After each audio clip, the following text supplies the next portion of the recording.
ബിസ്മില്ലാഹിർ റഹ്മാനിർ റഹീം. ഒഴിഞ്ഞിരുന്ന് പാരായണം ചെയ്യാൻ ഷഅബാൻ മാസത്തെ ചില മഹാന്മാർ തിരഞ്ഞെടുത്തിട്ടുണ്ട്. ഖുർആൻ പാരായണത്തിന് ഒഴിഞ്ഞിരുന്ന് പാരായണം ചെയ്യാം. അങ്ങനെയുണ്ട് ചില വീടുകളില്. ഞാൻ ഈ അടുത്ത ദിവസം ഒരു സ്ഥലത്ത് കണ്ടു, ഖുർആൻ ഓതാൻ വേണ്ടിയിട്ട് മാത്രം ഒരു സൗകര്യപ്പെടുത്തിയിട്ടുള്ള ഒരു ബാൽക്കണി.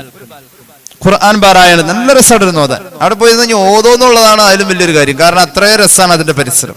നല്ല രസകരമായ ഒരു ശല്യമല്ലാത്തൊരു ഭാഗം ഖുർആൻ പാരായണത്തിന് വേണ്ടിയിട്ട് അതിന് പറ്റുന്ന ചെയർ, അതിന് പറ്റുന്ന റൈഹാൻ എന്നല്ല അതിന് പറയാം, റൈഹാൻ അതിങ്ങനെ ഹൈറ്റ് കൂട്ടാനൊക്കെ പറ്റുന്നത്. പിന്നെ നല്ല രസകരമായ ഒരു അറ്റ്മോസ്ഫിയർ ഖുർആൻ പാരായണത്തിന് വേണ്ടിയിട്ട് നല്ല രസകരമായി ഉണ്ടാക്കി വെച്ചിരിക്കുക. മുസാഹിഫൊക്കെ നല്ല വലിയ മുസാഹിഫ്, നല്ല രസമുള്ള രീതിയിൽ അവിടെ പോയിരുന്നൊന്ന് ഓതിപ്പോവും. അതിന് വേണ്ടിയിട്ട് ഒരു അറ്റ്മോസ്ഫിയർ സൃഷ്ടിച്ചു വെച്ചിരിക്കുക ഒരു വീട്ടില്. അള്ളാഹു നമുക്കൊക്കെ തൗഫീഖ് നൽകട്ടെ. ഓതാൻ അറിയുന്നവന് ഇപ്പൊ അറ്റ്മോസ്ഫിയർ ഒന്നും വേണമെന്നില്ല, താല്പര്യമുള്ളവന് എവിടെ ഇരുന്ന് ഓതാം. അങ്ങനെ ചില മഹാന്മാര് ഒഴിഞ്ഞിരുന്ന് ഖുർആൻ പാരായണത്തിൽ ലയിച്ചു. മഹാനായ സലമത്ത് ബിൻ കുഹൈൽ തങ്ങൾ പറയാണ്, മഹാനവറുകൾ കാനയഖൂൽ, മഹാനവറുകൾ പറയാണ്, എപ്പോഴും പറയായിരുന്നു ഷഅബാൻ വരുമ്പോ പറയും, ശഹ്റു ശഅബാൻ ശഹ്റുൽ ഖുറാ, ശഹ്റു ശഅബാൻ ശഹ്റുൽ ഖുറാ. ഖുർആൻ ഓതുന്ന ആൾക്കാരുടെ മാസമാണ് കേട്ടോ ഈ ശഅബാൻ. അൽ ഹാഫിദ് ഇബ്നു റജബ് തങ്ങൾ അദ്ദേഹത്തിന്റെ ലതായിഫുൽ മആരിഫിൽ ഇത് പറയുന്നുണ്ട്. മഹാനായ സലമത്ത് ബിൻ കുഹൈൽ തങ്ങൾ പറയുന്നു, ശഅബാൻ മാസം എന്ന് പറഞ്ഞാൽ ഖുർആൻ ഓതുന്ന ആളുകളുടെ മാസമാണ്. ശഅബാൻ മാസം ഖുർആൻ ഓതുന്ന ആളുകളുടെ മാസമാണ്. വകാന ഹബീബ് ബിൻ അബി സാബിത്ത് ഇദാ ദഖല ശഅബാൻ ഖാല ഹാദാ ശഹ്റുൽ ഖുർആൻ. മഹാനായ ഹബീബ് ബിൻ അബി സാബിത്ത് തങ്ങൾ പറയാറുണ്ട്, ശഅബാൻ വന്നു കഴിഞ്ഞാൽ ഇത് ഖുർആൻ ഓതുന്ന ആളുകളുടെ മാസമല്ലേ, ഇത് ഖുർആൻ ഓതുന്ന ആളുകളുടെ മാസമാണ്. ഒരുപാട് മഹാന്മാർ, ഇബ്നു ഹജർ, ഇബ്നു റജബ് തങ്ങൾ പറയുന്നു, മഹാനായ അംർ ഇബ്നു ഖൈസ് അൽ മലാഇ റഹ്മത്തുള്ളാഹി അലൈഹി ശഅബാൻ മാസം വന്നാൽ തന്റെ പീടികയുടെ ഷട്ടറിടും. അഗ്ലക ഹനൂതഹു, മൂപ്പർക്ക് ചെറിയ കച്ചവട, പീടികയുടെ ഷട്ടറിടും. കടയിലെന്നും രാവിലെ പോവും, പക്ഷേ കട അവധി, പീടികയുടെ ഷട്ടറിടും. അവിടെ ഇരുന്നു കൊണ്ട് ഖുർആൻ ഓതാൻ സമയം ഒഴിച്ച് മാറ്റി വെക്കുമായിരുന്നു മഹാനായ അംർ ഇബ്നു ഖൈസ് അൽ മലാഇ റഹ്മത്തുള്ളാഹി അലൈഹി. ഷട്ടറിടണ്ട, ഒഴിവ് സമയം കിട്ടുമെങ്കിൽ ഓതിക്കോളൂ. അല്ലാഹു തൗഫീഖ് നൽകട്ടെ. അമൂല്യമായ സമയങ്ങളെ പാഴാക്കിയിട്ടാ നമ്മളിപ്പോ ശഅബാനിലേക്ക് വന്നത്. ഇനിയും ഉണർന്നിട്ടില്ല എങ്കിൽ ഇബ്നു റജബ് തങ്ങൾ പറയുന്നുണ്ട്, 2-3 വരി മനോഹരമായ കവിതകൾ പാടുന്നുണ്ട്. അമിതമായത് നഷ്ടപ്പെടുത്തിയിട്ട് വന്നവരാ നമ്മള്. മലാ റജബും വമാ അഹ്സൻത ഫീഹി വഹാദാ ശഹ്റു ശഅബാനുൽ മുബാറകു. റജബ് വന്നുപോയി, ഒരു ഗുണവും നമുക്ക് ചെയ്യാൻ കഴിഞ്ഞില്ല, ഒരു നന്മയും ചെയ്യാൻ കഴിഞ്ഞില്ല. നിരാശപ്പെടേണ്ട, ഇത് ശഅബാനാണ്, ശഅബാനുൽ മുബാറക്, ഇത് ബറക്കത്തുള്ള ശഅബാനാണ്. ഫയാമൻ ലയ്യഅൽ ഔഖാത് തഖ്ലാ ബിഹുർമതിഹാ വഹദർ ബവാറക. വിവരക്കേടുകൊണ്ടാ നീ നിന്റെ സമയത്തെ റജബിൽ പാഴാക്കിയത് എങ്കിൽ നീ ഉണർന്നോ, നിന്റെ പോരായ്മകളെ നീ സൂക്ഷിച്ചോ, പിഴവുകൾ സംഭവിക്കാതെ, തെറ്റുകൾ സംഭവിക്കാതെ ശഅബാനിൽ സൂക്ഷിച്ചോ. ഫസൗഫ തുഫാരിഖുൽ ലദ്ദാതി ഖസ്റ വയുഖ്ലിൽ മൗത് കർഹം മിൻക ദാറക. പിന്നീട് നിർബന്ധമായും നിന്റെ ഏത് സുഖത്തെയും നീ ഉപേക്ഷിച്ച് പോവണമെന്ന മരണത്തെ നീ പ്രതീക്ഷിച്ചോ. മരണം നിന്റെ വീട്ടിൽ നിന്നും നിന്നെ പുറത്തു കൊണ്ടുവരുമെടോ. മരണം നിന്റെ വീട്ടിൽ നിന്നും നിന്നെ പുറത്തേക്ക് കൊണ്ടുവരും. ആ മരണത്തെ നീ പ്രതീക്ഷിച്ചോ. അതുകൊണ്ട് തദാരക് മസ്തതഅത മിനൽ ഖതായ ബിതൗബതി മുഖ്ലിസിൻ വജഅൽ മദാരക. പറ്റുന്ന പോലെ തെറ്റുകൾ സംഭവിക്കാതെ ശഅബാനിൽ കണ്ണടച്ചോ, കാതടച്ചോ, വായ പൂട്ടിക്കോ. നിനക്കറിയുമോ അലാ തലബിസ് സലാമതി മിൻ ജഹീമി ഫഖൈറു ദവിൽ ജറാഇമി മൻ തദാരക. നിന്റെ ലക്ഷ്യം ജഹീം എന്ന നരകത്തിൽ നിന്നും രക്ഷപ്പെടാൻ ഈ ശഅബാൻ കൊണ്ട് സാധിക്കണമെന്ന പരിശ്രമമാവട്ടെ. അല്ലാഹു തൗഫീഖ് നൽകട്ടെ. നിനക്കറിയുമോ ഏറ്റവും നല്ലോണം ഒരു പാപിയെ കണ്ടാൽ ഏറ്റവും നല്ല പാപി എന്ന് പറയാൻ ഒരാളുണ്ട്. പാപി എന്ന് പറഞ്ഞ നല്ലവനല്ല എന്നാ പറയാണ് ഇബ്നു റജബ് തങ്ങൾ പറയാ, ഒരാൾ നല്ല പാപിയാണ്, നല്ല കള്ളനാണെന്ന് പറയാ. ആരെയാണെന്നറിയോ? അവൻ ആരാണ് നല്ല പാപി എന്നറിയോ? നല്ല പാപി എന്ന് പറഞ്ഞു കഴിഞ്ഞാൽ ഷഅബാനിൽ തൗബ ചെയ്തവനാണ്. ഷഅബാനിൽ തൗബ ചെയ്തവനാണ് അംഗീകൃത പാപി. സത്യസന്ധനായ കള്ളൻ എന്ന് പറയുള്ളൂ. എന്ന് പറഞ്ഞാൽ അള്ളാഹു പുറത്തു കൊടുത്ത് സ്വർഗം കിട്ടുന്ന പാപിയുണ്ട്. പാപം ചെയ്യാത്തവരാരുമില്ലല്ലോ. ഞാൻ നിങ്ങളൊക്കെ പാപിയാ. നല്ല പാപിയാവണോ? ഷഅബാനിലെ തൗബ കൊണ്ട് അത് സാധ്യം എന്ന് ഇബ്നു റജബ് തങ്ങൾ അദ്ദേഹത്തിന്റെ ലത്വായിഫുൽ മആരിഫ് മഹാനായ ഇമാം സൈനുദ്ദീൻ അബ്ദുറഹ്മാൻ ഇബ്നു അഹ്മദ് ഇബ്നു റജബനിൽ ഹംബലി റഹ്മത്തുള്ളാഹി അലൈഹി രേഖപ്പെടുത്തുന്നു. അതുകൊണ്ട് ഖുർആൻ പാരായണത്തിന്റെ മാസം, ഖുർആൻ പാരായണത്തിന്റെ മാസം മഹാനായ ഉസ്മാൻ റളിയല്ലാഹു അൻഹു ഖുർആനിനെ എങ്ങനെയാ കൊണ്ടുവരുന്നതെന്ന് അറിയോ? ഖുർആനിനെ എങ്ങനെ ചേർത്ത് പിടിച്ചു. യമനികളുടെ പാരമ്പര്യത്തെ കുറിച്ച് പറയുന്നിടത്ത് നമുക്ക് കാണാം 2 കാര്യങ്ങൾ അവരുടെ സ്വഭാവമാണ്. ഇന്നും വിദേശത്ത് ചെന്നാൽ യമനികളായ സ്വാലിഹീങ്ങളെ കണ്ട 2 കാര്യമുണ്ടോ? മഹാനായ സയ്യിദ് അബ്ദുറഹ്മാൻ ബാഫഖി തങ്ങൾ ആ 2 കാര്യങ്ങളെ ജീവിതത്തിൽ കൊണ്ടു നടന്ന മഹാനാ. ഒന്ന്, എവിടെ പോയാലും ബാഫഖി തങ്ങളുടെ കയ്യിൽ നിസ്കരിക്കാൻ ഒരു മുസല്ല അല്ലെങ്കിൽ സപ്പോസ് ഒരു പത്രമെങ്കിലും നിസ്കരിക്കാനുള്ളത് കയ്യിലുണ്ടാവും. 2, ഒരു മുസ്ഹഫ് കയ്യിലുണ്ടായിരുന്നു. യമനികൾ അങ്ങനെ എവിടെ പോയാലും ഒരു മുസ്ഹഫ് കയ്യിലുണ്ടാകും, ഒരു മുസല്ലയും ഉണ്ടാകും. ഈ ഉംറക്കൊക്കെ വരുന്നത് നമ്മൾ ഓർക്കാറുണ്ട്, ആലമാരിൽ ഇങ്ങനെ ഇത്രയും മുസ്ഹഫ് ഹറമിലിരിക്കുക, അങ്ങോട്ട് തിരിഞ്ഞാലും ഇങ്ങോട്ട് തിരിഞ്ഞാലും മസ്ജിദുൽ ഹറമിൽ മുസ്ഹഫ. എന്നാൽ ഇവർക്ക് എന്താണ് ഈ സഞ്ചിരകത്ത് ഈ യമനികൾ ഇന്തോനേഷ്യക്കാരൊക്കെ എന്ത് ചെയ്യും? കണ്ടിട്ടില്ല, മുസല്ല ഉണ്ടാവും. മുസല്ല കഴുത്തിക്കിട്ട് അവരെ ഇന്തോനേഷ്യക്കാരെ കാണാൻ പ്രത്യേക ഒരു രസമാണ്. ഈ താറാക്കൂട്ടങ്ങൾ പോണ മാതിരി, താറാവിന്റെ മാതിരി ഒരു കൂട്ടായിട്ടാ പോവാ.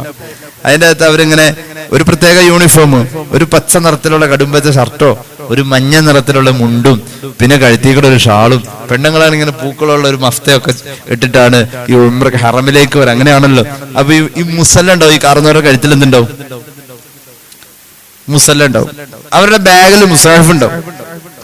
യമനികൾക്ക് അങ്ങനെ ഒരു സ്വഭാവം ഉണ്ടായിരുന്നു. മഹാനായ അബ്ദുറഹ്മാൻ ബാഫഖി തങ്ങൾ നവ്വറല്ലാഹു മർഖദ വഖദ്ദസല്ലാഹു സിർറുൽ അസീസ് എപ്പോഴും കയ്യിൽ ഖുർആൻ ഉണ്ടായിരുന്നു, മുസല്ല ഉണ്ടായിരുന്നു എന്ന് പറയപ്പെടുന്നു. അറ്റ്ലീസ്റ്റ് ഒരു പത്രമെങ്കിലും കയ്യിൽ വെച്ചിരുന്നു നിസ്കരിക്കാൻ വേണ്ടിയിട്ട്.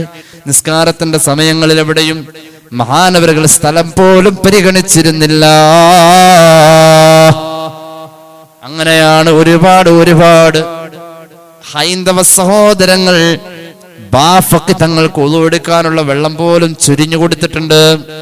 മണത്തലയിൽ വെച്ചിട്ട് മഹാനവറുകൾ ഹൈന്ദവ ഇസ്ലാമിക സംഘർഷാവസ്ഥയിൽ മധ്യസ്ഥനായി വരുന്നോടത്ത് കേളപ്പാജി വേണ്ട, ഞങ്ങൾക്ക് ബാഫഖി തങ്ങൾ വന്നാ മദീന അന്നത്തെ ഹിന്ദുക്കൾ പറഞ്ഞിരുന്നത്. ചർച്ചകൾ മഗ്രിബോടെടുത്തപ്പോ ഒളു എടുക്കാൻ എനിക്ക് നേരമായെന്ന് പറഞ്ഞപ്പോ ഒരു ഹൈന്ദവ സഹോദരൻ വന്നിട്ട് പറഞ്ഞു, ഇന്നത്തെ ദിവസം ഈ സായാഹ്നത്തിൽ ഞാനൊരു പുണ്യം ചെയ്യാൻ ആഗ്രഹിക്കാണ് തങ്ങളെ. അങ്ങ് നിസ്കരിക്കാൻ അംഗസ്നാനം ഒളുവിന് വേണ്ടി പോകുമ്പോ ഹിന്ദുവായ ഞാൻ അങ്ങേക്ക് വെള്ളം പകർന്നു തരാം, ഒരു കുടത്തിലെ വെള്ളം ഞാൻ ചുരിഞ്ഞു തരാം. ആ പുണ്യത്തിന് വേണ്ടി എനിക്കങ്ങ് അവസരം തരുമോ? അങ്ങനെയായിരുന്നു നിസ്കരിക്കാനും ഖുർആൻ പാരായണത്തിനും ബാഫഖി തങ്ങൾ ഉസ്മാൻ ഇബ്നു അഫ്ഫാൻ തങ്ങൾ മരിക്കുന്നത് ഖുർആൻ ഓതിക്കൊണ്ട. സൂറത്തുൽ ബഖറ ഓതിയിട്ട മഹാനവറുകൾ പരിശുദ്ധമായ ജീവിതം അവസാനിക്കുന്നത് സൂറത്തുൽ ബഖറയിൽ. മഹാനവറുകൾ സൂറത്തുൽ ബഖറയുടെ 137-ാമത്തെ ആയത്ത് ഓതുമ്പോഴാ വെട്ടുവരുന്നത്. ആ രക്തം ആ ആയത്തിൽ വീഴുകയാണ്. ഫൈൻ ആമനൂ ബിമിത്ലി മാ ആമൗതും ബിഹി ഫഖദ് ഇഖ്തദൗ വഇൻ തവല്ലൗ ഫഇന്നമാ ഹും ഫീ ശിഖാഖ് ഫസയക്ഫീകഹുമുല്ലാഹ് വഹുവസ് സമീഉൽ അലീം. ഫസയക്ഫീകഹുമുല്ലാഹ്, ആ ഒരു വചനത്തിൽ ഒരു തുള്ളി രക്തം വീണെന്നാ ഖുർആൻ ഇങ്ങനെ ചേർത്ത് പിടിച്ചു. ഖുർആൻ ചേർത്ത് പിടിച്ചു. കേട്ടോളൂ, ഇബ്നു ഹജർ തങ്ങൾ പറയുന്നുണ്ട് അവിടുത്തെ ഫത്ഹുൽ ബാരിയിൽ ബിഇസ്നാദിൻ സ്വഹീഹിൻ സ്വഹീഹായ പരമ്പരയോടുകൂടെ പറയപ്പെടുന്ന ഒരു ചരിത്രം അല്ലെങ്കിൽ ഒരു ഹദീസ് അനിസ്സ ഇബ്നു യസീദ് അന്ന ഉസ്മാൻ റളിയല്ലാഹു അൻഹു ഖറഅൽ ഖുർആന ലൈലത്തൻ ഫീ റകഅത്തിൻ ലം യുസല്ലി ഗൈറഹാ. എപ്പോഴും പറയാറുണ്ട് നമ്മൾ വിത്ർ നിസ്കരിക്കാൻ കൈ കെട്ടിയാൽ ഒറ്റ റകഅത്തിൽ ഒരു ഖത്ം ഓതിയിരുന്നു. വകാന ഹഖ്ഖൻ അലൈനാ നസ്റുൽ മുഅ്മിനീൻ. സമയം നമ്മൾ ഡിവൈഡ് ചെയ്ത് ചിന്തിക്കണ്ട. മുഅ്മിനിനെ സമയം കൊണ്ടും അല്ലാതെയും സഹായിക്കൽ അല്ലാഹുവിന്റെ ബാധ്യതയാ. ഒറ്റ റകഅത്തിൽ ഖത്ം ഓതാൻ അല്ലാഹു സഹായിച്ചു സയ്യിദനാ ഉസ്മാൻ. മഹാനവറുകൾ പറയാണ്, ആരെങ്കിലും പരിശുദ്ധമായ ഖുർആൻ പഠിച്ചാൽ അവൻ നല്ലവനാ. ഖൈറുക്കും, നിങ്ങളിൽ ഏറ്റവും നല്ലവൻ. അള്ളാന്റെ ഹബീബ് പറയുന്നത് ഞാൻ കേട്ടു, നിങ്ങളുടെ കൂട്ടത്തിൽ ഏറ്റവും നല്ലവൻ 10,000 സദഖ കൊടുത്തവനെന്നല്ല, 10-25 ഹജ്ജ് ചെയ്തവനെന്നല്ല, ഏറ്റവും നല്ലവൻ, ലൈവായി നല്ലവനെന്ന് നിലനിന്ന് പോവാൻ കഴിയുന്നത് ഒരാൾക്ക് മാത്ര. ഖൈറുക്കും മൻ തഅല്ലമൽ ഖുർആൻ. അത് ഖുർആൻ പഠിക്കുന്നവൻ. അതിന് ശേഷമാ പറഞ്ഞത് വഅല്ലമഹു, പിന്നെ പറഞ്ഞത് ഏറ്റവും നല്ലവൻ പഠിപ്പിക്കുന്നവൻ. അല്ലാഹു രണ്ടിലും പെടുത്തട്ടെ. ഖുർആൻ പഠിക്കണം, ഖുർആൻ പഠിക്കണം. ഇങ്ങനെ ഇരുന്നാലോചിച്ചാൽ എൻ്റെ ഒരു സുഹൃത്ത് പറയാറുണ്ട്, എൻ്റെ സുഹൃത്ത് കേരളത്തിലെ പ്രശസ്തനായ ഒരു പ്രഭാഷകനാണ്. എടാ നീ എങ്ങനെ ഒരു പ്രഭാഷണ വിഷയം തയ്യാറാക്കുക? അപ്പം ഞാൻ പറഞ്ഞു അങ്ങനെ തയ്യാറാക്കുക. വർഷങ്ങൾക്ക് മുമ്പ് എന്നെ ഉപദേശിക്കാനുള്ള യോഗ്യതയൊക്കെ ഉള്ള ആളാണ് എൻ്റെ കൂട്ടുകാരൻ. അല്ലാഹു ദീർഘായുസ്സ് കൊടുക്കട്ടെ. കേരളത്തിലെ തിരക്കുള്ള പ്രഭാഷകൻ. നിങ്ങളൊക്കെ അദ്ദേഹത്തിൻ്റെ പ്രസംഗം കേട്ടിട്ടുണ്ട് കേട്ടോ. അദ്ദേഹം പറഞ്ഞു, എടാ നീ ഒരു ആയത്തെടുത്ത് കഴിഞ്ഞാൽ അതിലിങ്ങനെ കുറച്ച് നേരം നോക്കി നിൽക്കാം, എന്തോരം ഇൽമ അതിൽ നിങ്ങളുടെ പുറത്തേക്ക് തെറിച്ച് വരാന്നറിയും. ഒരായത്ത് ഇങ്ങനെ എടുത്ത് വെച്ച് അങ്ങനെ ആലോചിച്ച്, സത്യമാണത്. ഒരു വിഷയം കിട്ടിയില്ലെങ്കിൽ ഖുർആനിലെ ഒരായത്തെടുത്ത് ഇങ്ങനെ വെച്ചിട്ട് ഇങ്ങനെ സൂക്ഷിച്ചതിലേക്ക് കുറെ നേരം ഇങ്ങനെ നോക്കി 1-2 പ്രാവശ്യം അത് വായിച്ച് ഇങ്ങനെ അർത്ഥം ഇങ്ങനെ മനസ്സിൽ കൊണ്ടുവന്ന എത്ര വിഷയം അതിൽ കിട്ടാന്നറിയോ? അത്രത്തോളം ഇൽമ നിറഞ്ഞു നിൽക്കുക ഖുർആന്റെ ഒരായത്തുകൾ. അങ്ങനെ ഞാൻ സത്യം പറഞ്ഞാൽ അത് എനിക്ക് വലിയൊരു അനുഭവമായിട്ടുണ്ട്. പ്രിയ സുഹൃത്ത് അങ്ങനെയാ ചെയ്ത് അത് ഇങ്ങനെ വിശദീകരിക്കുക. എൻ്റെ പഠനത്തിലെ ഏറ്റവും ഒരു പ്രധാന ശൈലി തന്നെ ഖുർആനിക ആയത്തുകളെ എനിക്ക് വലിയ ആസ്വാദന. ഞാൻ എൻ്റെ വലിപ്പം പറയല്ല, എനിക്ക് വലിയ ഇഷ്ടമാണ് ഖുർആന്റെ ആയത്ത്. എത്ര വലിയ തിയറി കൊണ്ടുവന്നാലും ഖുർആന്റെ ആയത്ത് ഒരെണ്ണം പറയുന്നിടത്ത് കിട്ടുന്ന ഒരു തൃപ്തി, ഒരു സന്തോഷം, അത് വേറെ തന്നെ. ഖുർആൻ ഇങ്ങനെ നമുക്ക് പഠിക്കുന്നതിൽ കിട്ടുന്ന ഒരു ഹരം. ഖുർആൻ ഇങ്ങനെ പഠിക്കുക, അതിന്റെ ആയത്തുകൾ ഇങ്ങനെ ശ്രദ്ധിക്കാം. ഖുർആനിന്റെ ആയത്തുകൾ ശ്രദ്ധിക്കാം. മൻ ഖറഅൽ ഖുർആൻ, കേട്ടോളൂ.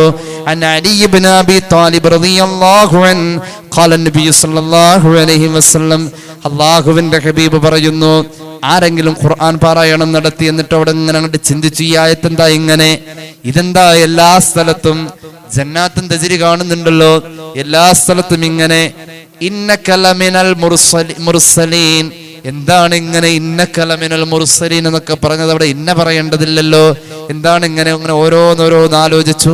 മറിയം ബിയുടെ കഥ പറഞ്ഞു, അതെന്താ ഇങ്ങനെ, എന്താണ് ഇതിന്റെ അർത്ഥം ഉസ്താദേ? ഇങ്ങനെ ആലോചിച്ച് പഠിക്കാനും അതിന്റെ ഉള്ളിൽ നിന്നും മുത്തുകൾ വാരാനും ഒരാൾ തയ്യാറായാൽ അദ്ഖലഹുല്ലാഹുൽ ജന്ന, അവന് സ്വർഗത്തിൽ അല്ലാഹു കടത്തി. അവൻ കടന്നു എന്നല്ല പറഞ്ഞത്, അവൻ കടന്നു എന്ന് പറഞ്ഞാൽ അവൻ പണിയെടുക്കണം. അള്ളാഹ് കടത്തണെന്ന് പറഞ്ഞാൽ ആരാ പണിയെടുക്കണ്ടേ? അള്ളാഹു അവനെ കടത്തി. അവൻ പോകുന്ന പോക്കിൽ സ്വർഗത്തിലേക്ക് പോകുമ്പോൾ അവന്റെ കുടുംബത്തിലെ 10 പേരെയും കൊണ്ടുപോവാ. അള്ളാഹു തൗഫീഖ് നൽകട്ടെ. അവൻ ഒറ്റക്കല്ല പോകുന്നത്. പോകുമ്പോൾ റബ്ബിനോട് പറയാം, എന്റെ കുടുംബത്തിലെ 10 പേരെ എനിക്ക് കൊണ്ടുപോവാൻ പറ്റണം അല്ലാ, 10 പേരെ കൊണ്ടുപോവാം.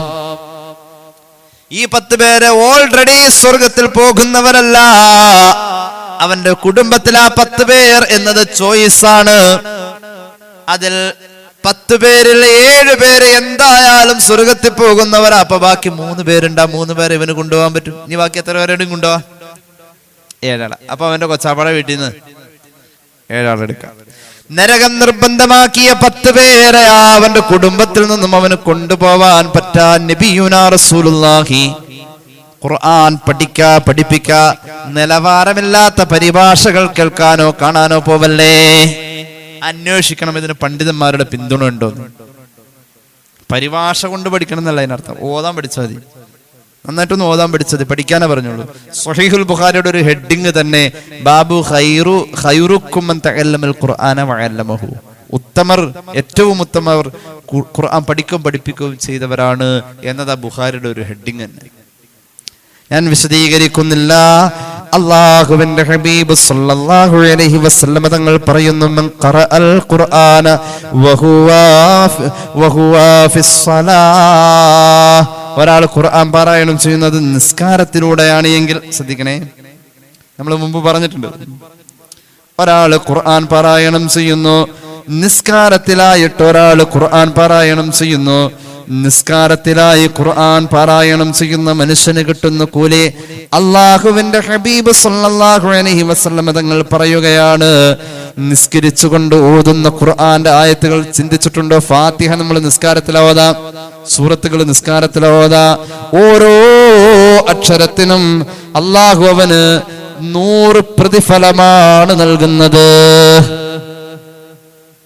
100 ഇരട്ടി പ്രതിഫലം. സാധാരണ ഒരു പ്രതിഫലമല്ല ഒരു നന്മയ്ക്ക് കിട്ടാ, ഇത് 100 ഇരട്ടി കിട്ടും. നിസ്കാരത്തിലോതുന്ന ഖുർആൻ പാരായണത്തിന് 100 ഇരട്ടി പ്രതിഫലം. വമൻ ഖറഅൽ ഖുർആന ഫീ ഗൈരി സ്വലാത്തി അലാ വുളൂ, നിസ്കാരത്തിലല്ല പക്ഷെ അവൻ ഖുർആൻ ഓതുന്നത് ഉളൂഓടുകൂടെ ഓതുന്നു. ഓതാൻ ഉളൂ വേണമെന്നില്ല കേട്ടോ, കാണാതെ ഓതിയാൽ മതി. മുസാഫ് തൊടാനും എടുക്കാനൊക്കെ ഉളൂ വേണ്ട. ഉളൂഓടുകൂടെ ഖുർആൻ ഓതി നിസ്കാരത്തിലല്ല, എന്നാൽ അവന് 25 ഇരട്ടി പ്രതിഫലമാണ്. ഇനി ഒരാൾ ഖുർആൻ ഓതുന്നു, അവൻ ഉളൂ ഇല്ലാതെ ഓതുന്നു, അവൻ നടന്നുകൊണ്ട് ഓതുന്നു, ഉളൂ ഇല്ല, എന്നാൽ അവന് 10 ഇരട്ടി കൂലി. നിസ്കാരത്തിൽ ഓതാണെങ്കിൽ 100 ഇരട്ടി കൂലി. ഉളൂഓടുകൂടെ നിസ്കാരത്തിലല്ല ഓതുന്നത്, എന്നാൽ 25 ഇരട്ടി കൂലി. ഉളൂ ഇല്ലാതെ കാണാതെ ഓതാണ് നിസ്കാരത്തിലോ അല്ലാട്ടോ, നിസ്കാരത്തിൽ എന്തായാലും ഉളൂ വേണമല്ലോ, അപ്പോ 10 ഇരട്ടി കൂലി. ഇതൊരു ഹദീസാണ്. നോക്കി ഓതാണ് വേറെ കൂലി ഉണ്ട് കേട്ടോ, 50 ഇരട്ടി കൂലി എന്നൊക്കെ പറയുന്ന റിവായത്തുകളുണ്ട്. ഏതായാലും അങ്ങനെയാ. ഏതായാലും ഖുർആൻ മജാലിസുൽ അൻവാർ ഇത് രേഖപ്പെടുത്തുന്നുണ്ട്. മഹാന്മാരായ സ്വഹാബികള് ഖുർആൻ പാരായണത്തിൽ ലയിച്ച മാസമാണ് ശഅബാൻ. ഖുർആൻ പാരായണത്തിൽ അവർ ലയിച്ചു. ഞാൻ മുമ്പ് കുറച്ച് ദിവസങ്ങൾക്ക് മുമ്പ് ഒരു ക്ലാസ്സിൽ പറഞ്ഞിരുന്നു, പരിശുദ്ധമായ ഖുർആൻ 20-ൽ പരം പ്രാവശ്യം, കൃത്യമായിട്ട് പറഞ്ഞാൽ 22 പ്രാവശ്യം, 20-ൽ പരം പ്രാവശ്യം, പല റിവായത്തുകളുണ്ട്, 20 എന്നുണ്ട്, 22 എന്നുണ്ട്, 10 എന്നുണ്ട്, 20-ൽ പരം പ്രാവശ്യം ഖുർആൻ പാരായണം ചെയ്ത ഖത്തമോദിയ, 20-ൽ പരം ഖത്തമോദിയ കൂലി കിട്ടും. യാസീൻ ഒരു വട്ടം ഓദിയ 22. ഇമാം ഇസ്മായിൽ അൽ ഹഖൽ ബറൂസവി റൂഹുൽ ബയാനിൽ രേഖപ്പെടുത്തുന്നുണ്ട്, ഒരു യാസീൻ ഓതണ്ട പോലെ ഓതിയാൽ 20-ൽ പരം ഖത്തം ഓതിയ കൂലിയ. 22 ഖത്തം എന്നൊക്കെ ഉണ്ട്, കൃത്യമായിട്ട് പറയുന്നുണ്ട്.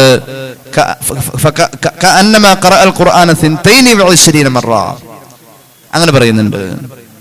20-ൽ പരം 22 ഖത്തം ഓതിയ കൂലിയാണ് ഒരു യാസീൻ ഓതിയാൽ. ഞാൻ പറയട്ടെ, ആ യാസീൻ എവിടെ ഓതി? നിസ്കാരത്തിന്റെ അകത്ത് ഒരു യാസീൻ ഫുൾ ഓതി. അപ്പൊ യാസീൻ നിസ്കാരത്തിൽ ഓതാ എന്നത് നമുക്കൊക്കെ സാധിക്കുന്ന ഒരു കാര്യമാണ്. നമുക്ക് സാധിക്കും എങ്ങനെ? തഹജ്ജുദ് നിസ്കാരത്തിൽ ഓതണം. എൻ്റെ ഒരു കൊച്ചാപ്പുണ്ടായിരുന്നു, ഇ.കെ. അബ്ദുറഹ്മാൻ ഹാജി, അള്ളാഹു ഖബർ വിളിച്ചാക്കട്ടെ. അദ്ദേഹം ഖുർആന്റെ മുക്കാലും ഹാഫിളാണ്, തന്നെ ഇരുന്ന് പഠിച്ച ആളാണ്, വലിയ ആലിമാണ്. ഖുർആൻ 7 ഭാഷയിലേക്ക് അദ്ദേഹം ട്രാൻസ്ലേറ്റ് ചെയ്യുമായിരുന്നു. അത്ര വലിയ നിപുണനായ, ഒരുപാട് തഫ്സീറുകളിൽ കിടന്ന് കുളിച്ച മനുഷ്യൻ, നല്ലോണം ഖുർആൻ ഓതുമായിരുന്നു. ആ ഖുർആൻ ഓതി തുടങ്ങുമ്പോഴേക്കേ കരച്ചിൽ തുടങ്ങും. അങ്ങനെ അദ്ദേഹം എന്നോട് പറഞ്ഞൊരു ദിവസം, മോനെ, ഞാൻ തഹജ്ജുദിൽ ഇപ്പോ ഓതല് സൂറത്ത് യാസീന, നല്ല രസാ തഹജ്ജുദിൽ യാസീനോദ, തഹജ്ജുദിൽ യാസീനോദ നല്ല രസം, ഒരു പ്രചോദനം ആയിക്കോട്ടെ എന്ന് പറഞ്ഞു. അപ്പൊ മൂപ്പര് ഒരു 3 മണിക്കൊക്കെ എണീറ്റാണ് തുടങ്ങും. അപ്പൊ 20-ൽ പരം ഖത്തം ഓതിയ കൂലി ഒരു യാസീൻ നിസ്കാരത്തിൽ അല്ലാതെ ഓതിയുണ്ട്. നിസ്കാരത്തിൽ അല്ലാതെ ഓതിയാൽ 20-ൽ പരം ഖത്തം ഓതിയ കൂലി ഉണ്ട്. അപ്പൊ നിസ്കാരത്തിന്റെ അകത്തേക്ക് വരുമ്പോൾ 20 × 100 2000 ഖത്തം ഓതിയ കൂലി. തഹജ്ജുദ് നിസ്കരിക്കുന്ന ഒരാൾ യാസീനാണ് ഓതണമെങ്കിൽ പതുക്കെ ഓതി ശീലിക്കണം. അന്ന് തെറ്റുകൂടാതെ ഓതാൻ പറ്റും. ബിസ്മില്ലാഹിർ റഹ്മാനിർ റഹീം. യാസീൻ വൽ ഖുർആനിൽ ഹകീം ഇന്നക ലമിനൽ മുർസലീൻ അലാ സിറാത്തിൻ മുസ്തഖീം. അങ്ങനെ പതുക്കെ പതുക്കെ ഇങ്ങനെ ഓതി വരണം. ചിലപ്പോൾ തെറ്റാതെ പതുക്കെ ഓതി നിസ്കാരത്തിൽ സാധാരണ പാരായണം പോലെയല്ല. നിസ്കാരത്തിന്റെ അകത്തേക്കുള്ള പാരായണം കുറച്ചുകൂടി ശ്രദ്ധ വേണം. അല്ലാതെ കാണാതെ കിട്ടുന്നത് നിസ്കാരത്തിൽ വരുമ്പോൾ ഒരു പക്ഷെ തെറ്റിപ്പോവാം. നിസ്കാരത്തിൽ കിട്ടി എവിടെയും കിട്ടും. നിസ്കാരത്തിൽ യാസീൻ ഓതിയാൽ 20 പ്രാവശ്യം പരിശുദ്ധ ഖുർആൻ ഖതമോദിയ കൂലിയുണ്ടെന്ന് പറഞ്ഞത് നിസ്കാരത്തിലേക്ക് വരുമ്പോൾ 20 × 100 2000 വട്ടം ഖുർആൻ ഓതിയ കൂലി കിട്ടാം. അല്ലാഹു തൗഫീഖ് നൽകട്ടെ. അങ്ങനെ പതിവായി പാരായണം ചെയ്താൽ ഖുർആൻ പാരായണം കൊണ്ട് നമുക്ക് ഒരുപാട് നേട്ടങ്ങളുണ്ട്. അല്ലാഹുവിന്റെ ഹബീബ് സല്ലല്ലാഹു അലൈഹി വസല്ലമ തങ്ങൾ മുആദ് ഇബ്നു ജബൽ റളിയല്ലാഹു അൻഹുമായി യാത്ര പോകുമ്പോൾ മുആദ് ചോദിച്ചു, നബിയെ സല്ലല്ലാഹു അലൈഹി വസല്ലം, യാ റസൂലല്ലാഹ് ഹദ്ദിഥനാ ബിഹദീസിൻ നൻതഫിഉ ബിഹി. ആരുമില്ലല്ലോ നബിയെ, ആരോടും പറയാത്ത ഒരു അമൽ എന്നോട് പറയുമോ? ആരോടും പറയാത്ത ഒരു ഇൽമ എന്നോട് പറയുമോ? എനിക്കത് ഉപകാരപ്പെടണം, സ്വഹാബികൾക്ക് ഉപകാരപ്പെടണം, ഞാൻ അവരോട് പോയി പറയാം. ഒരു അമല് ഇന്ന് വരെ ആരോടും പറയാത്തൊരു പുതിയ അമല്, ഒരു പുതിയ ഇൽമ. അള്ളാന്റെ ഹബീബ് പറഞ്ഞു, പരലോകം വിജയിച്ചവർ ജീവിക്കുന്ന പോലെ ജീവിക്കാൻ. കേട്ടോട്ടോ, വിരല് മടിക്കോ. പരലോകം വിജയിച്ചവർ ജീവിക്കുന്ന പോലെ, ആഖിറം രക്ഷപ്പെട്ടവർ ജീവിക്കുന്ന പോലെ ഇവിടെ ജീവിക്കാൻ. ഷഹീദിന്റെ കൂലിയുള്ള മരണം കിട്ടാൻ. വന്നജാത യൗമൽ ഹശ്രി, മഹ്ശറയിൽ വിജയം കിട്ടാൻ. വല്ലല്ല യൗമൽ ഹർരി, മഹ്ശറയിൽ തണല് കിട്ടാൻ. 4 കാര്യങ്ങൾ ഇപ്പൊ പറഞ്ഞു.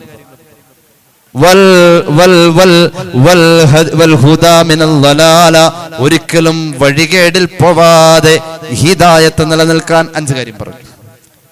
അതുപോലെ തന്നെ ഒരുപാട് കാര്യങ്ങൾ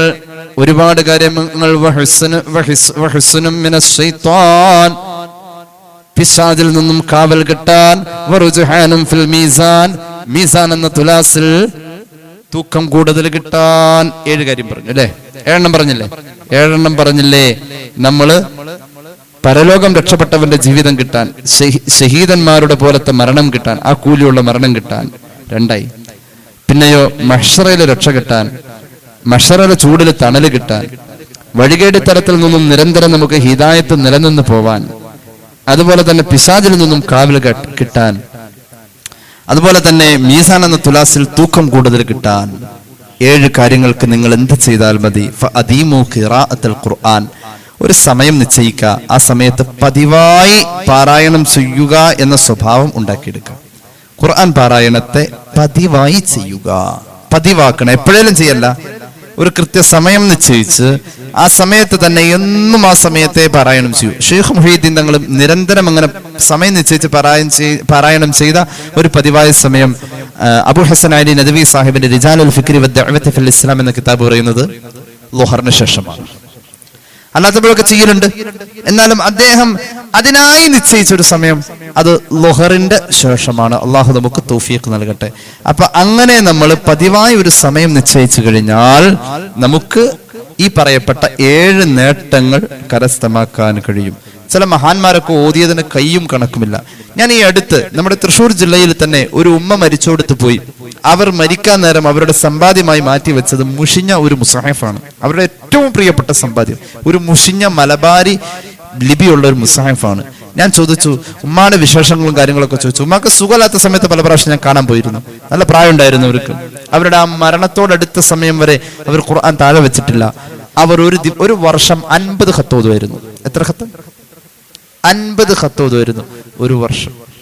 അവർ ഫൈസിയല്ല, അവർ ബാഖവിയല്ല, അവർ സഖാഫിയല്ല, അവർ അസ്ഹരിയല്ല, അവർ ആരുമല്ല, ദാരിമിയല്ല, വാഫിയല്ല, ഹുദവിയല്ല, ആരുമല്ല.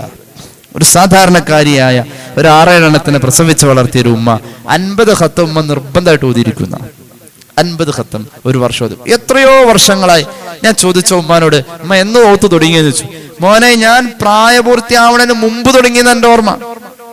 പഴയ ഓത്തുപലകയിൽ ഓതി പഠിച്ച എഴുതി പഠിച്ച ആളാ ഞാൻ. അന്നേ തുടങ്ങിയതാ. അങ്ങനെ വല്ലുപ്പായോ കുടുംബത്തിൽ ആരോ അവർക്ക് ഒരു മുസാഹിഫ് മേടിച്ചു കൊടുത്ത കഥയൊക്കെ പറഞ്ഞു. അന്നേ തുടങ്ങി ഓത്ത 50 ഖത്തം ഒരു വർഷം ഓതുമായിരുന്നു. ഞാനൊരു മഹാനെ പറയാം. عن علي بن عثام أنه ذكر منصور بن الزاذان مهانا فقال لي ابنه كان جدي منصور بن الزاذان മഹാനായ മൻസൂർ ബിൻ സാദാൻ റളിയല്ലാഹു അൻഹു എന്ന മഹാൻ. ഇമാം ബൈഹഖിയുടെ ശുഅബിലുണ്ട് ഈ സംഭവം. മഹാനായ മൻസൂർ ബിൻ സാദാൻ റളിയല്ലാഹു അൻഹു യഖ്തിമുൽ ഖുർആന ഫീ ശഹ്രി റമളാന 20 വ 100 മറ. റമളാനിൽ 120 ഖത്ം ഓതുമായിരുന്നു മഹാനായ മൻസൂർ ഇബ്നു സാദാൻ റളിയല്ലാഹു അൻഹു. ഖാല വകാന ലാ യുസ്മഉ മിൻഹു ഇല്ലാ ഫീ വഖ്തിൻ ലാ യുസല്ലി ഫീഹി. ഈ ഖുർആൻ ഓത്ത് മുഴുവനും അദ്ദേഹത്തിൽ നിന്നും കേട്ടിട്ടുള്ളത് നിസ്കാരത്തിലൂടെ അല്ലാതെയുമല്ല. 120 ഖത്തം റമളാനിൽ ഓതും. അപ്പൊ എത്ര ഖത്തം ഒരു ദിവസം? 4 ഓതും. 3 12. ഇതെന്റെ വകയല്ല, കൃത്യമായി കിതാബ് ഞാൻ പറയാം. ശുഅബുൽ ഈമാൻ ഇമാം ബൈഹഖി രേഖപ്പെടുത്തുന്നു.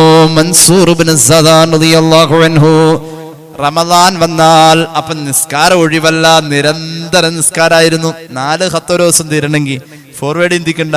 ഫോർവേഡ് ചിന്തിച്ചു കഴിഞ്ഞാൽ ഫോർവേഡ് ചിന്തിച്ച 6 മണിക്കൂർ കൊണ്ടൊക്കെ എങ്ങനെ ഉസ്താദ് ഒരു ഖത്തോതാ? 6 മണിക്കൂർ കൊണ്ട് ഒരു ഖത്തം ആയാലാണല്ലോ ഒരു ദിവസം 4 എണ്ണാവാ.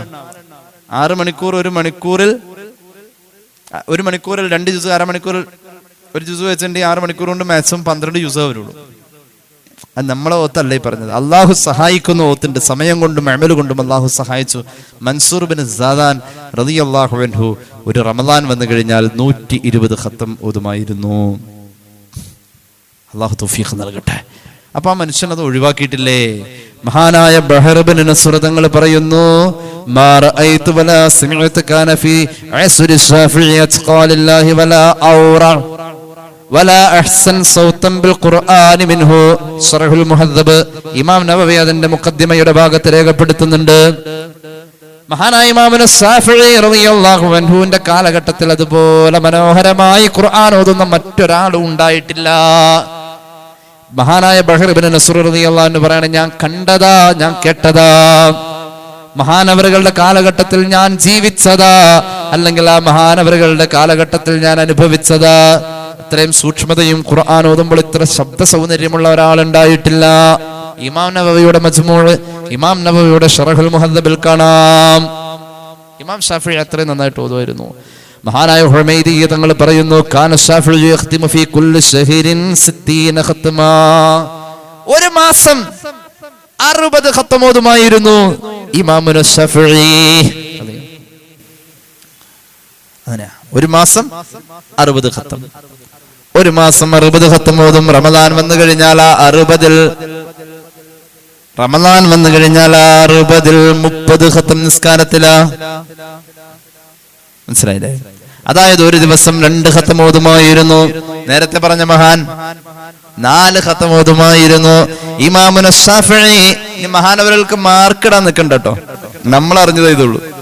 ഇമാം ഷാഫി മറ്റാളെക്കാൾ തോറ്റുപോയില്ലോ. അങ്ങനെയല്ല, ഒരു പേജ് ഓതാത്ത നമ്മൾ വിലയിടാൻ നിൽക്കണ്ട. നമുക്ക് അറിവ് കിട്ടിയ അനുസരിച്ച് ഇമാം ഷാഫി അത്ര ഓതിയത്, അതല്ലാത്ത ഓതിയിട്ടുണ്ടാവും. ഇമാം ഷാഫി വലിയ മഹാനല്ലേ? അള്ളാഹുവിന്റെ ഹബീബ് സല്ലല്ലാഹു അലൈഹി വസല്ലം തങ്ങളുടെ ദീർഘവീക്ഷണത്തിലുള്ള ആളാ. ആലിമു ഖുറശി യംല ഉതിബാഖൽ അർളി ഇൽമ. ഭൂമണ്ഡലം മുഴുവനും ഇൽമ നിറയ്ക്കുന്ന ഒരു പണ്ഡിതൻ, ഖുറൈശി പണ്ഡിതൻ വരാനുണ്ട്. അത് ഇമാമുന ശാഫിഈ റളിയല്ലാഹു അൻഹു ആണ് എന്ന് മഹാനവറുകളെ കുറിച്ചാ പറഞ്ഞത്. മഹാനവറുകളുടെ ശിഷ്യൻ അഹ്മദ് ബിൻ ഹംബൽ തങ്ങൾ പറഞ്ഞിട്ടുണ്ട്. അപ്പൊ അങ്ങനെയാ, ഒരു കാൽമേൽ നിന്നിട്ട് ഒരു ഖത്തം തീർത്തോവർ, ഒരു ചൊൽ മുതലായി 3 കാത്തോവർ. ഒരു കാലിൽ നിന്നൊരു ഖത്തം ചെയ്ത് ഉറക്കം വന്നപ്പോഴാ ഷെയ്ഖ് മുഹീദ്ദീൻ അബ്ദുൽ ഖാദിർ ജീലാനി ഖദ്ദസല്ലാഹു സിർറഹു. അങ്ങനെയാണ് മഹാന്മാരൊക്കെ അങ്ങനെയാ ജീവിതത്തിൽ. ഖുർആൻ ഖത്തോദിയതിൽ നഫീസത്തുൽ മിസ്രിയ കയ്യും കണക്കൂല, 6000 5000 എന്നൊക്കെ അഭിപ്രായമുണ്ട്. ഒരു ഖബറിലേക്ക് ഇറങ്ങി 200 ഖത്തോദിയിട്ടുണ്ട്, 190 ആണ്, 1900 ആണ് എന്നൊക്കെ പറയുന്നുണ്ട്. അത്രയും ഖത്തം ഓതി മഹദിയായ നഫീസത്തുൽ മിസ്രിയ റളിയല്ലാഹു അൻഹ. ഏറെ കറാമത്തും കാട്ടിയേ ബീവി നൈലെന്ന നദിയെ ഒഴുക്കിയേ ഏറ്റവും ഫളൽ ശറഫൂട്ടിയേ ഖുർആൻ ഓതുമ്പോൾ നോമ്പോടെ മൗത്തായേ. ഖുർആൻ ഓതുമ്പോൾ ആ നോമ്പോട് കൂടെ വഫാത്തായത് നഫീസത്തുൽ മിസ്രിയ ഓതിക്കൊണ്ടിരുന്നത് സൂറത്തുൽ അൻആം. 30 വട്ടം നടന്ന ഹജ്ജിന് പോയി. നടന്ന ഹജ്ജിനൊക്കെ പോവാണെങ്കിൽ ഇന്ന് ഭയങ്കര അവാർഡൊക്കെയാ. നഫീസത്തുൽ മിസ്രിയ എത്ര ഹജ്ജാ നടന്നു ചെയ്ത്? 30 പ്രാവശ്യം നഫീസത്തുൽ മിസ്രിയ റളിയല്ലാഹു അൻഹാ നടന്ന് ഹജ്ജിന് പോയി. അല്ലാഹു തൗഫീഖ് നൽകട്ടെ. ഷഅബാൻ ഖുർആൻ പാരായണത്തിന്റെ മാസമാവണം. ഷഅബാനിൽ ഖുർആൻ പാരായണം ഉണ്ടാവണം. ജീവിതത്തെ ധന്യമാക്കാൻ, അലങ്കരിക്കാൻ അല്ലാഹു നമുക്ക് തൗഫീഖ് നൽകി അനുഗ്രഹിക്കട്ടെ. ബിഫദ്ലി സല്ലല്ലാഹു അലാ മുഹമ്മദ് സല്ലല്ലാഹു അലാ മുഹമ്മദ് اللهم صل على محمد يا رب صل عليه وسلم. الحمد لله رب العالمين. اللهم صل على سيدنا محمد وعلى آل سيدنا ومولانا محمد. അല്ലാഹുവേ സ്വീകരിക്ക തമ്പുരാനേ. പാപങ്ങൾ പൊറുക്കണേ അല്ലാ, രോഗങ്ങൾ ശിഫയാക്കുക അല്ലാ. അറിഞ്ഞു ചെയ്ത അറിയാതെ ചെയ്ത രഹസ്യമായി സംഭവിച്ച പരസ്യമായി സംഭവിച്ച തെറ്റുകുറ്റങ്ങൾ മാപ്പാക്കുക അല്ലാ. ദുആ വസിയത്ത് ഏൽപ്പിച്ചവരുടെ ആവശ്യങ്ങൾ നിറവേറ്റണേ അല്ലാ. ഞങ്ങളെ സഹായിക്കുന്നവരെ നീ സഹായിക്കണേ അല്ലാ. സ്നേഹിക്കുന്നവരെ നീ സ്നേഹിക്കുക അല്ലാ. ജീവിതത്തിന്റെ വിശുദ്ധി നിലനിർത്തി തരണേ അല്ലാ. അല്ലാഹുവേ റബ്ബേ റഹ്മാനായ തമ്പുരാനെ, കഴിഞ്ഞ ദിവസം ബൈക്കും ടോറസ് ലോറിയും തമ്മിൽ കൂട്ടിയിടിച്ചുണ്ടായ ദാരുണമായ അപകടത്തിൽ 25 ലക്ഷം രൂപയുടെ ചികിത്സ ഇപ്പോൾ അനിവാര്യമായി വേണമെന്ന് പറഞ്ഞ ബഹുമാന്യനായ അബ്ദുൽ ജബ്ബാർ ഉസ്താദ് ആഫിയത്ത് കൊടുക്കുക അല്ലാ, ദീർഘായുസ് കൊടുക്കുക അല്ലാ. ഒരു പാവപ്പെട്ട കുടുംബമാണ് അല്ലാ, നീ രക്ഷപ്പെടുത്തണേ തമ്പുരാനെ. അവിചാരിത നേരത്തുണ്ടാകുന്ന മരണങ്ങൾ, അപകടങ്ങൾ ഞങ്ങളെല്ലാവരെയും നീ കാക്കണേ അല്ലാ. ഹജ്ജിനും ഉംറയ്ക്കും ഞങ്ങൾക്ക് വീണ്ടും വീണ്ടും കൊതിയാണ്, നീ തൗഫീഖ് നൽകുക അല്ലാ. അല്ലാഹുവേ, ഈ വർഷം അതിനു വേണ്ടി ഒരുങ്ങുന്നവർ, ആഗ്രഹിക്കുന്നവർ, ഹജ്ജ് ഉംറ നിർബന്ധമായവർ, അല്ലാഹുവേ റബ്ബേ നീ നിറവേറ്റണേ റഹ്മാനെ, നിറവേറ്റണേ അല്ലാഹ്. അല്ലാഹുവേ ഞങ്ങളുടെ മക്കളെ സ്വാലിഹീങ്ങളാക്കുക അല്ലാഹ്. അല്ലാഹുവേ റജബും ശഅബാനും റമളാനും ഞങ്ങൾക്ക് നീ കബൂലാക്കണേ അല്ലാഹ്. അല്ലാഹുവേ പരിശുദ്ധ മാസങ്ങളുടെ ബറക്കത്ത് കൊണ്ട് റബ്ബേ ഞങ്ങളുടെ അരുതായ്മകൾ പോരായ്മകൾ പൊറുക്കണേ അല്ലാഹ്. അഭിവൃദ്ധി നൽകുക അല്ലാഹ്, അന്തസ്സ് നൽകുക അല്ലാഹ്, ഇസ്സത്ത് നൽകുക അല്ലാഹ്. ദുആകളൊക്കെ ഇജാബത്തുള്ളതാക്കുക അല്ലാഹ്, അമലുകൾ ഖബൂലുള്ളതാക്കുക അല്ലാഹ്, ആഗ്രഹങ്ങൾ നിറവേറപ്പെടുന്നതാക്കുക അല്ലാഹ്. അല്ലാഹുവേ ഞങ്ങളുടെ ആഖിബത്ത് നന്നാക്കി കലിമ ഉച്ചരിച്ച് മരിക്കാൻ ഭാഗ്യം നൽകുക അല്ലാഹ്. അല്ലാഹുവേ ഹൃദയരോഗങ്ങളെ തൊട്ടുകാക്കണേ അല്ലാഹ്, ക്യാൻസറിനെ തൊട്ടുകാക്കണേ അല്ലാഹ്. അല്ലാഹുവേ കടങ്ങളുണ്ട് റബ്ബേ, കടങ്ങളുള്ളവരുടെ കടങ്ങൾ വീട്ട് അല്ലാഹ്. ആഗ്രഹങ്ങൾ ഹലാലായ ഒരുപാട് ആഗ്രഹങ്ങളുണ്ട്, നിറവേറ്റ് അല്ലാഹ്. ഈ ക്ലാസ്സിൽ പങ്കെടുക്കാൻ ഒരുപാട് അകലങ്ങളിൽ നിന്ന് വരുന്ന ഒരുപാട് സഹോദരങ്ങളുണ്ട്, സഹോദരിമാരുണ്ട്. അല്ലാഹുവേ റബ്ബേ അവർക്ക് ആഫിയത്ത് കൊടുക്കുക അല്ലാഹ്. സഹോദരങ്ങളുണ്ട്, ആഫിയത്ത് കൊടുക്കുക അല്ലാഹ്, ദീർഘായുസ് കൊടുക്കണേ അല്ലാഹ്. അല്ലാഹുവേ റബ്ബേ ഞങ്ങളുടെ എല്ലാ അമലുകൾക്കും നീ സ്വീകാര്യത നൽകുക അല്ലാഹ്, ഇൽമിൽ ബറക്കത്ത് നൽകുക അല്ലാഹ്. മരണപ്പെട്ട പലരുടെയും ആണ്ട് ദിവസങ്ങളായി, ദിവസങ്ങൾ പലരും ദുആ ചെയ്യാൻ പറഞ്ഞിട്ടുണ്ട്, നീ പരിപൂർണ്ണ മഗ്ഫിറത്ത് നൽകണേ അല്ലാഹ്. റബ്ബന റഹംഹും കമാ റബ്ബൗനാ സിഗാറാ ബിഫദ്ലി സല്ലല്ലാഹു അലാ മുഹമ്മദ് സല്ലല്ലാഹു അലാ മുഹമ്മദ് സല്ലല്ലാഹു അലൈഹി വസല്ലമ.